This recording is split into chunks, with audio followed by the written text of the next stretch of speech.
Hello, I'm Julie from Crochet and Create by Grandma J Bug. If you haven't already, please subscribe and ring that bell and click on all so that you get my notifications and you won't miss anything. I am reading today from The Indian in the Cupboard. And today's chapter name is The Door is Shut. So, let me take a drink of tea before I start. Yes.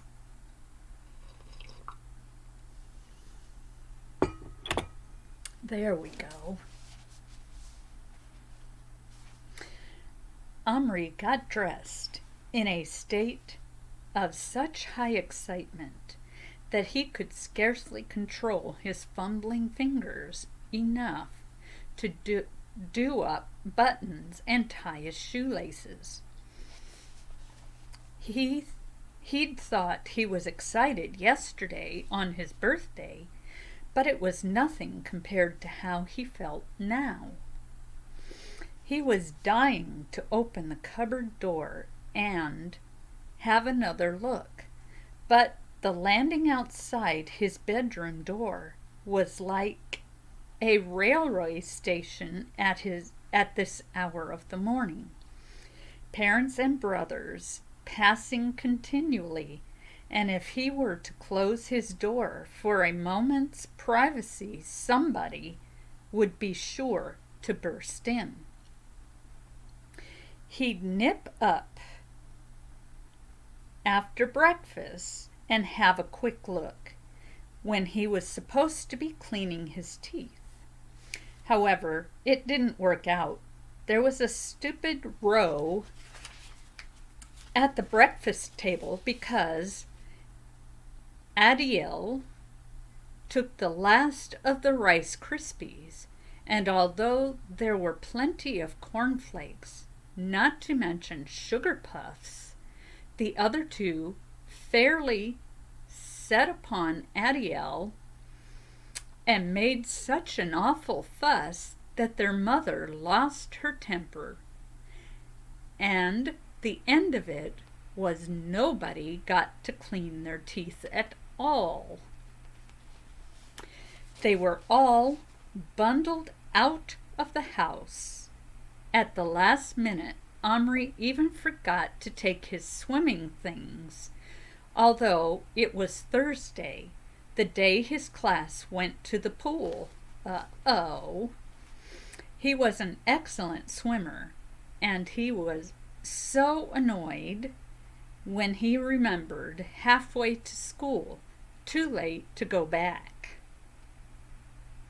that he turned on Adiel and shouted, "You made me forget my swimming stuff," he bashed him. That naturally led to them all being late for school, and furthermore, arriving in a very grubby condition. All this actually pushed the Indian right out of Omri's mind. But the minute he set eyes on Patrick, he remembered, and not for one single second, for the rest of the day, as that Indian out of Omri's thoughts. You may imagine the temptation to tell Patrick what had happened. Several times Omri very nearly did tell him. He couldn't help dropping a number of tantalizing hints. "Your present was the best thing I got." Patrick looked rather astonished. "I thought you got a skateboard." "Yes, but I like yours better." "Better than a skateboard? Are you kidding me?" Yours turned out to be more exciting. Patrick just stared at him. Are you being sarcastic? No. Later, after they'd had the spelling test and Omri had been marked three right out of 10, Patrick joked, I bet the plastic Indian could have done better. Unwarily, Omri replied, Oh, I don't think he can write English. He can only just speak. He stopped himself quickly, but Patrick was giving him a very odd look. What? Nothing. No, what did you say about him speaking? Omri wrestled with himself. He wanted to keep his secret. In any case, Patrick wouldn't believe him. Yet the need to talk about it was very strong. He can speak, he said slowly at last. Beard, said Patrick, which was their school slang for I don't believe you. Okay. Instead of insisting, Omri said nothing more. And that led Patrick to ask, why did you say that about him speaking? He does. Itchy beard, which of course means the same thing, only more so. Omri refused to get involved in an argument. He was somehow scared that if he talked about the Indian, something bad would happen. In fact, as the day went on, and he longed more and more to get home, he began to feel certain that the whole incredible happening, well, not that it hadn't happened, but that something would go wrong. All his thoughts, all his dreams were centered on the miraculous, endless possibilities opened up by a real, live, miniature Indian of his very own. It would be too terrible if the whole thing turned out to be some sort of mistake. After school, Patrick wanted him to stay on the school grounds and skateboard. For weeks, Omri had longed to do this, but had never had his own skateboard till now. So it was quite beyond Patrick's understanding when Omri said, I can't. I have to get home. Anyway, I didn't bring it. Why not? Are you crazy? Why do you have to get home anyway? I want to play with the Indian. Patrick's eyes narrowed in disbelief. Can I come? Omri hesitated, but no, it wouldn't do. He must get to know the Indian himself before he even thought of introducing him to anyone else, even Patrick. Besides, the most awful thought had come to Omri during the last lesson, which had made it almost impossible for him to sit still. If the Indian were real and not just, well, moving plastic, as Pinocchio had been moving wood, then he would need food and other things, and Omri had left him shut up in the dark all day with nothing. Perhaps, what if there were not enough air for him in that cupboard? The door fitted very tight. How much air would such a very small creature need? What What if the Indian what if died shut up in there? What if Omri had killed himself? Oh, killed him, not himself. At the very best, the Indian must have passed a horrible day in that dark prison. Omri was appalled at the thought of it. Why had he allowed himself to be drawn into that silly row at breakfast instead of slipping away and making sure the Indian was all right?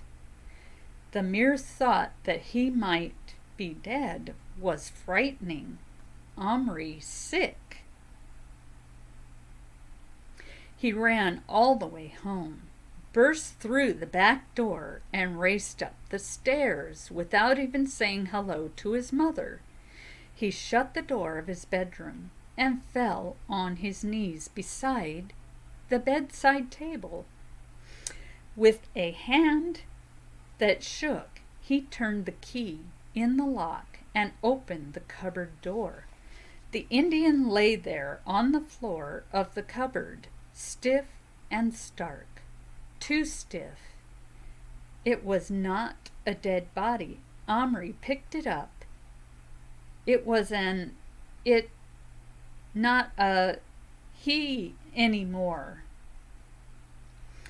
The Indian was made of plastic again. Omri knelt there, appalled, too appalled to move. He had killed his Indian, or done something awful to him. At the same time, he had killed his dream, all the wonderful, exciting, secret games that had filled his imagination all day. But that was not the main horror. His Indian had been real, not a mere toy, but a person. And now here he lay in Omri's hand, cold, stiff, lifeless. Somehow, through Omri's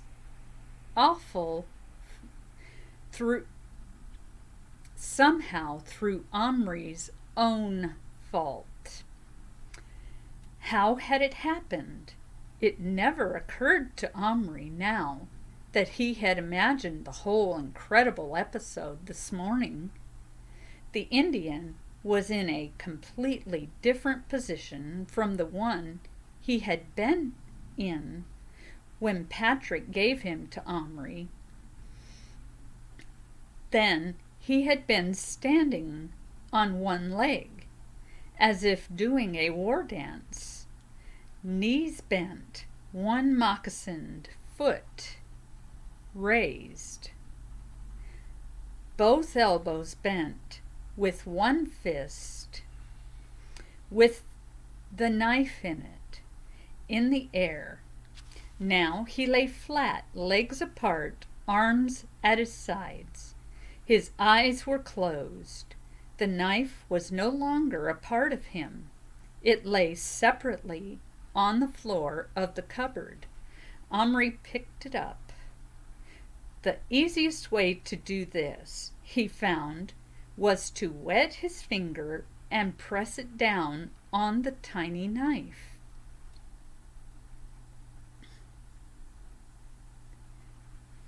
Which stuck to it. It too was plastic and could no more have pierced human skin than the twist of paper. Yet it had pierced Omri's finger this morning. The little mark was still there. But this morning it had been a real knife. Omri stroked the Indian with his finger. There was a painful thickness in the back of his throat, the pain of sadness, disappointment, and a strange sort of guilt burned inside him, as if he had swallowed a very hot potato that wouldn't cool down. He let the tears come. and just knelt there and cried for about 10 minutes. Then he put the Indian back in the cupboard and locked the door because he couldn't bear to look at him any longer. That night at supper he couldn't eat anything, and he couldn't talk. His father touched Omri's face and said it felt very hot. His mother took him upstairs and put him to bed, and oddly enough, he didn't object. He didn't know if he was ill or not, but he felt so bad he was quite glad to be made a fuss of. Not that improved the basic situation, but it was some comfort. "What is it, Omri? Tell me," coaxed his mother. She stroked his hair and looked at him tenderly and questioningly, and he nearly told her everything, but then he suddenly rolled over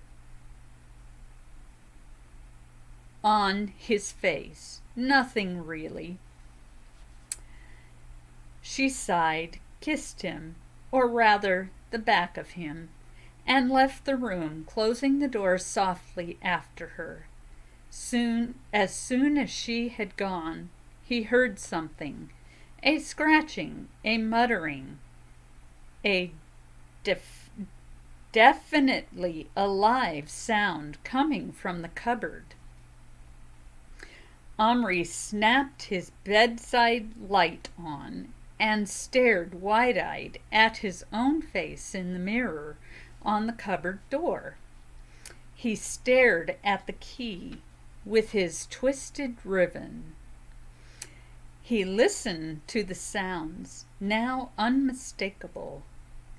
He tremblingly turned the key, and there was the Indian on the shelf this time, almost exactly level with Omri's face, alive again. Again they stared at each other.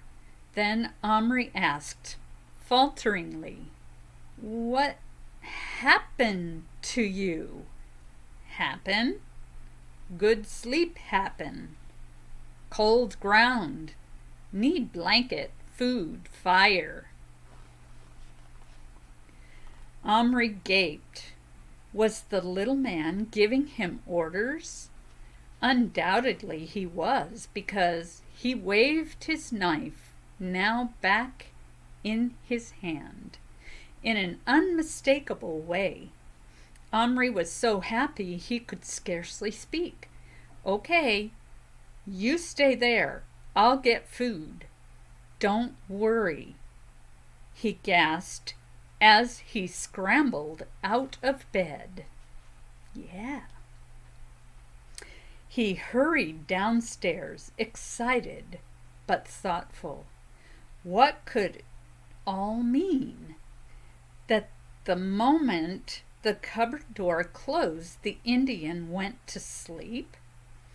It was puzzling, but he didn't bother worrying about it too much. His main concern was to get downstairs without his parents hearing him, get into the kitchen, find some food that would suit the Indian, and bring it back without anyone asking questions. Fortunately, his parents were in the living room watching television, so he was able to tiptoe to the kitchen along the dark passage. Once there, he dared not turn on a light, but there was the refrigerator light, and that was enough.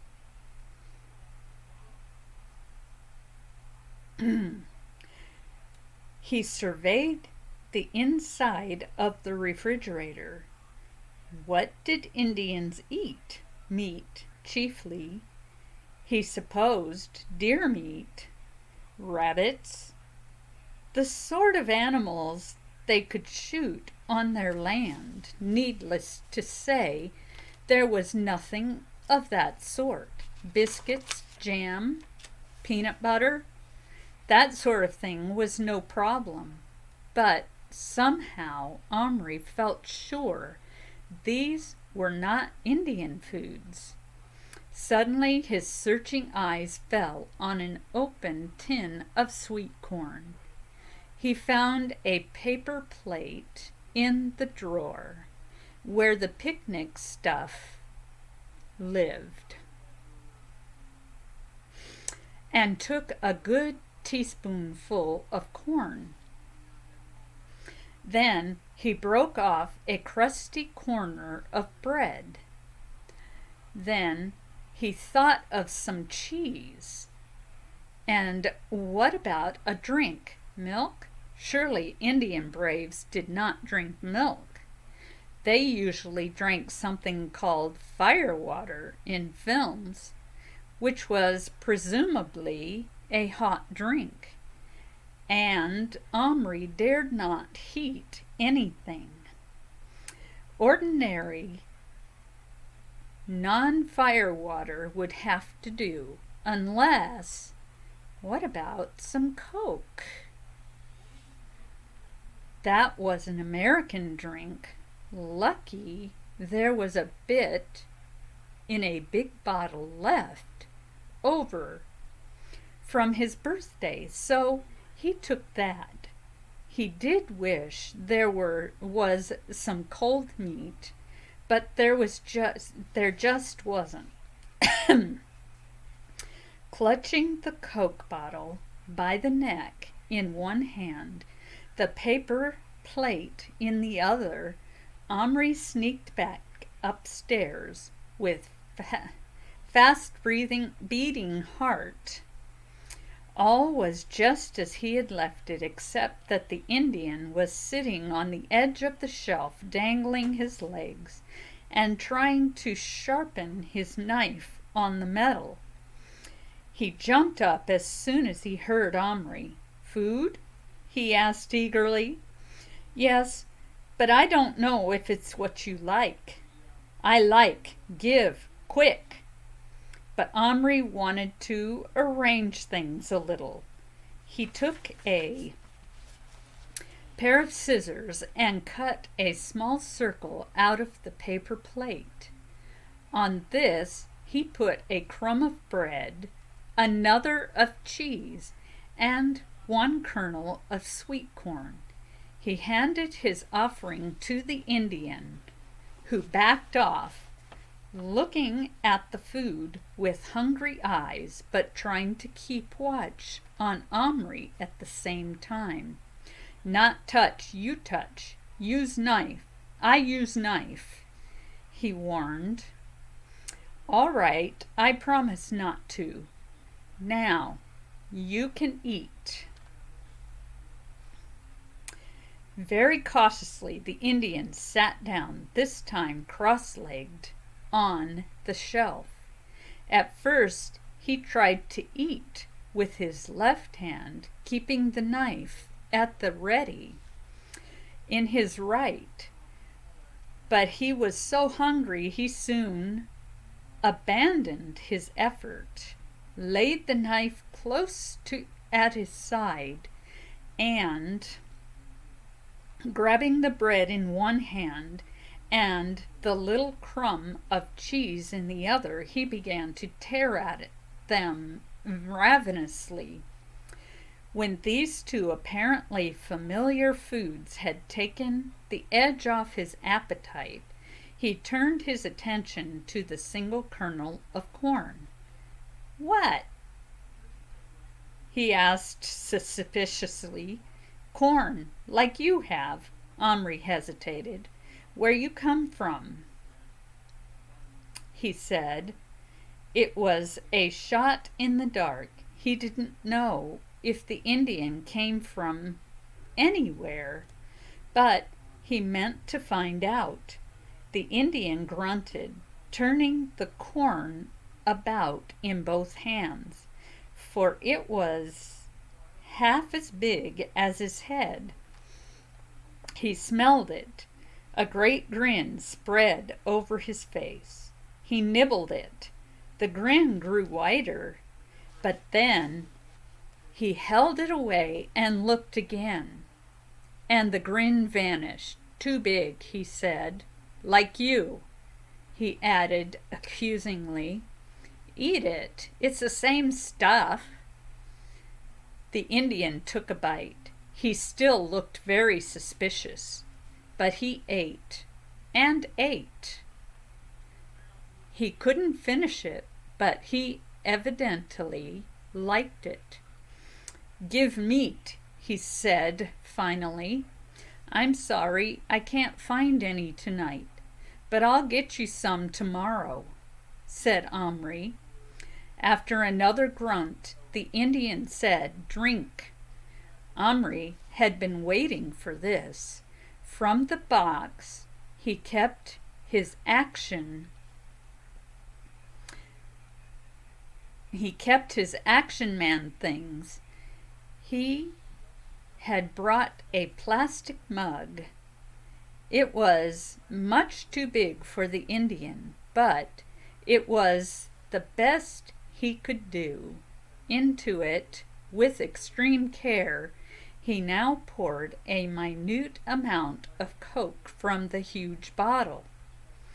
He handed it to the Indian, and who had to hold it with both hands and still almost dropped it. What? He barked after smelling it. Coca-Cola, said Omri enthusiastically, pouring some for himself into a cup. Firewater? No, it's cold, but you'll like it. The Indian sipped, swallowed, gulped, gulped again, grinned. Good? Asked Omri. Good, said the Indian. Cheers, said Omri, raising his cup as he'd seen his parents do when they were having a drink together. What cheers? I don't know, said Omri, feeling excessively happy, and drank. His Indian eating and drinking. He was real, a real flesh and blood person. It was too marvelous. Omri felt he might die of delight.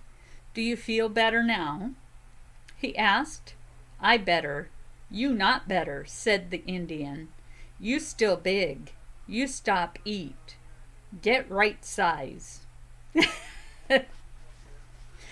Omri laughed out aloud, then stopped himself hastily. It's time to sleep, he said. Not now. Big light. Sleep when light go. I can make the light go, said Omri, and switched out his bedside lamp. In the darkness came a thin cry of astonishment and fear. Omri switched the light on again. The Indian was now gazing at him with something more than respect, a sort of awe. You great white spirit? He asked in a whisper. No, Omri said. And this isn't the sun, it's a lamp. Don't you have lamps? The Indian peered where he was pointing. That lamp? He asked unbelievingly. Much big lamp. Need much oil.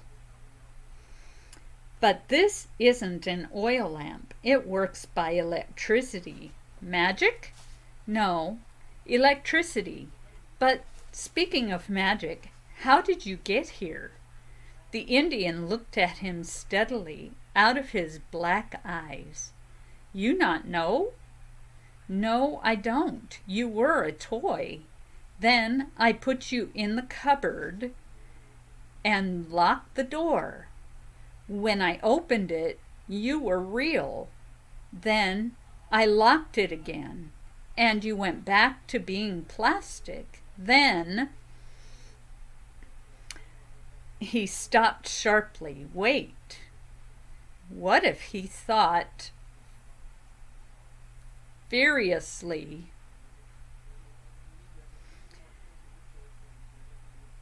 It was possible, in which case, listen, he said excitedly. I want you to come out of there. I'll find you a much more comfortable place. You said you were cold. I'll make you a proper teepee. Teepee? The Indian shouted. I no live teepee. I live longhouse. Omri was so eager to test his theory about the cupboard that he was impatient. You'll have to make do with a teepee tonight, he said. Hastily, he opened a drawer and took out a biscuit tin full of little plastic people. Somewhere in here was a plastic teepee. Ah, here. He pounced on it. A small, pinkish, cone-shaped object with designs rather badly painted on its plastic sides. Will this do?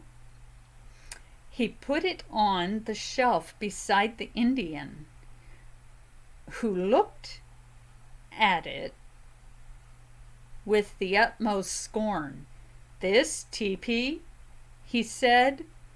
He touched its plastic side and made a face. He pushed it with both hands. It slid along the shelf. He bent and peered in through the triangular opening. Then he actually spat on the ground, or rather on the shelf. Oh, said Omri, rather crestfallen. You mean it's not good enough? Not want toy, said the Indian, and turned his back, folding both arms across his chest with an air of finality. Omri saw his chance.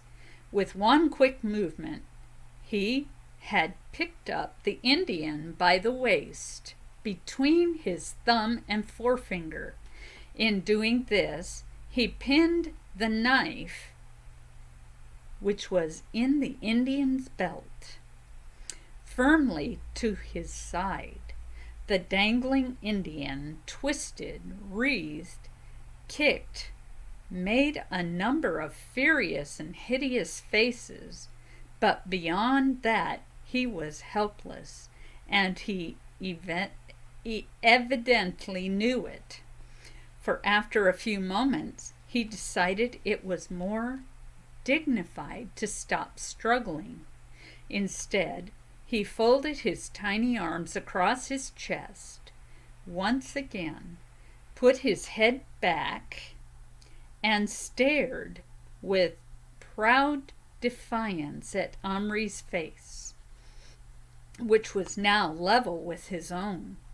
For Omri, the feeling of holding this little creature in his fingers was very strange and wonderful.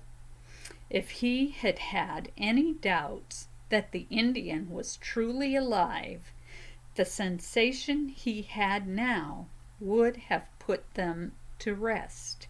His body was heavier now, warm and firm and full of life. Through Omri's thumb on the Indian's left side, he could feel his heart beating wildly like a bird's. Although the Indian felt strong, Omri could sense how fragile he was. how easily an extra squeeze could injure him. He would have liked to feel him all over, his tiny arms and legs, his hair, his ears, almost too small to see. Yet, when he saw how the Indian, who was altogether in his power, faced him boldly and hid his fear, he lost all desire to handle him. He felt it was cruel and insulting to the Indian, who was no longer his plaything, but a person who had to be respected. Omri put him down gently on the chest of drawers, where the cupboard stood. Then he crouched down till his face was again level with the Indian's. "Sorry I did that," he said. The Indian, breathing heavily and with his arms still folded, said nothing, but stared haughtily at him, as if nothing he did could affect him in any way. "What's your name?" asked Omri. "Little Bear," said the Indian, pointing proudly to himself. "Iroquois brave, son of chief. You son of chief?" he shot at Omri fiercely. "No," said Omri humbly. Snorted Little Bear with a superior look. "Name?" Omri told him. "Now we must find another place to sleep, outside the cupboard. Surely you sleep in teepees sometimes." "Never," said Little Bear firmly.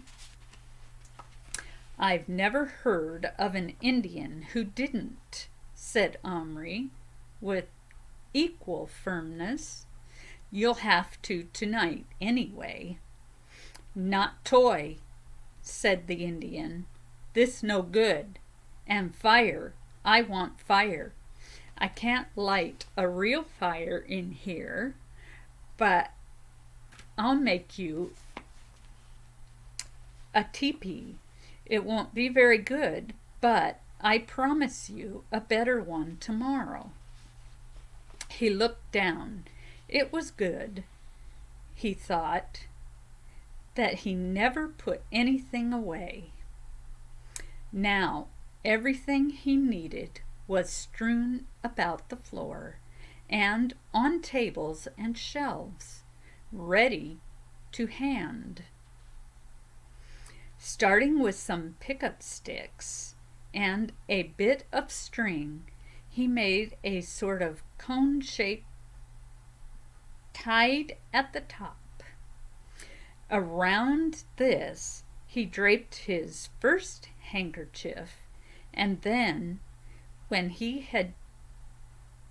that didn't seem firm enough, a bit of old felt from a hat that had been